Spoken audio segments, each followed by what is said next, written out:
C seguem essas mesmas regras aqui para uma nomeação, como por exemplo, os nomes só podem ter números, letras ou sublinhado, não pode começar com número, não pode ter caracteres especiais, e algumas linguagens são case sensitive, em que, por exemplo, diferencia letras minúsculas de maiúsculas, tá? Então, essa aqui é um conjunto de regras, mas outras linguagens têm outras regras para suas nomeações de variáveis, de funções e etc, tá? Então, a gente vai estudar isso mais à frente, mais tarde.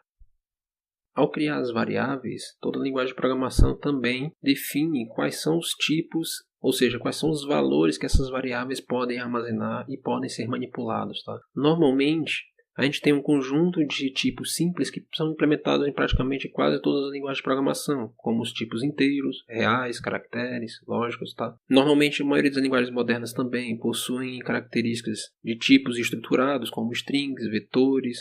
Algumas possuem listas, árvores e alguns tipos um pouco mais complexos como classes, que você tem tudo isso e ainda tem o comportamento como métodos, tributos e etc. Ainda usando o C como exemplo, essa aqui é a árvore de tipos da linguagem C, tá? Você tem os tipos primitivos char, int, float, double e void. Vocês têm os tipos derivados com as versões sem sinal, né? As versões mais curtas do inteiro, a versão mais longa do inteiro, a versão mais longa do double. E você tem os tipos estruturados como o struct, o union, o enum. O C++ adiciona a classe a esses tipos estruturados, tá? Então, diferentes linguagens de programação implementam diferentes tipos de dados. E a gente vai estudar mais a fundo isso mais para frente.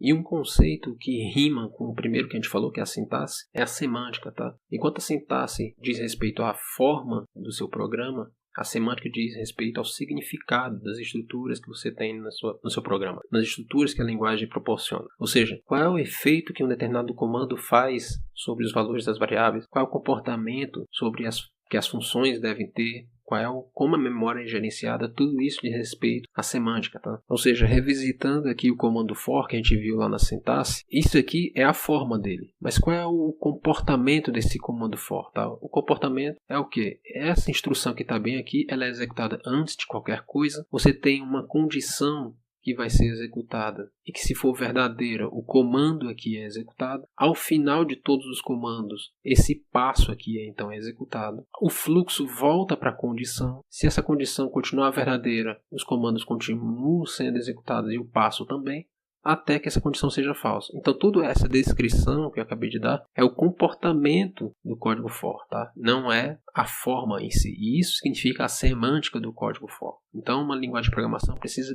ser definida tanto a sua forma, ou seja, a sintaxe, quanto o comportamento que os seus comandos